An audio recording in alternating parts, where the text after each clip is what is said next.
Now, in terms of the Gala members for 2026, what can they expect? Well, we've got a couple new things going for 2026. One big bit of news is that we rebranded our annual conference and we're now calling it the World Ready Conference.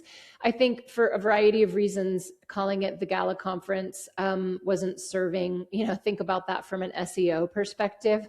There's a lot of galas happening around the world. So World Ready also reflects what we're aiming for and what we're aiming to do. We want our people to be world ready. We want products to be world ready. The technology needs to be world ready. So essentially, world ready encompasses, the sense of mission of our companies and departments and professionals. So the World Ready Conference has a couple of cool tracks: tech ready, market ready, risk ready, to focus on some compliance and regulation issues. Language access ready, and I'm missing one, tech ready. I can't remember if I said that. So the conference will be quite similar in the way it's constructed. The focus is meant to be more cross-disciplinary.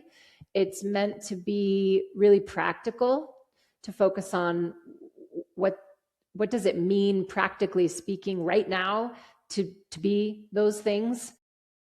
So that's one cool thing for 2026, I think. Oh, that's very cool. I mean, that whole rebranding is terrific. I mean, I was just always thinking like Gala, I'm thinking champagne, but here you go. I know.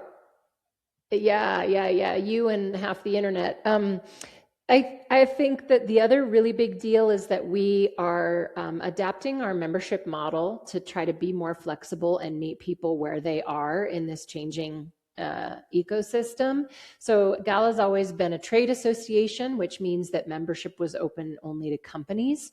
And now we're going to become a hybrid or a combined association, and we're opening membership to individuals also. Wow, great. And so what we like about that is that we could potentially reach more people who identify as localizers, whether or not they're sitting at an enterprise company, at some kind of a managed services company, at a language services company. We just want to find the people that are dealing and owning and driving multilingual communication and bring them into the professional community at Gala. So that'll start in January with a couple different models, including student membership too, which is hopefully, it's pretty darn affordable, I think, for a lot of the world. Maybe not all markets, but we want to talk to the incoming professionals too. And you said the prerequisite for individual members are? There's really no requirement other than an interest in, and most likely a professional role in, something that's dealing with multilingual communication.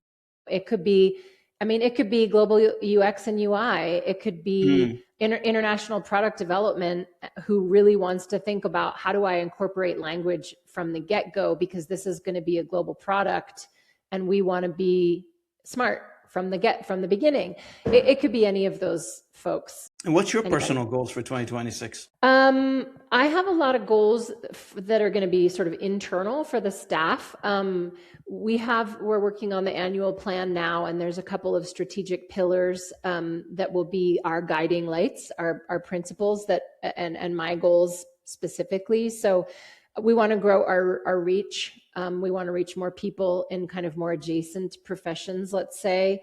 I have a phrase that I'm trying to get the staff to embrace called automate the grind. And I want to automate the grind, because we have a small team. We do a lot, and we need to be smarter about using technology ourselves. So automate the grind is a big one for us, and other factors and dimensions of operational excellence. So, I mean, look, we're a nonprofit association, but nonprofit is not a business model. Revenues are important to us so that we can reinvest them in programming and deliver cool programming. And so, we want to just make sure that we have a healthy revenue stream that comes primarily from membership and the conference. We want to make sure that we're delivering a lot of value, because people don't have to engage with associations. We think they should, and we think there's a ton of ROI in doing that, but we want to convey that really clearly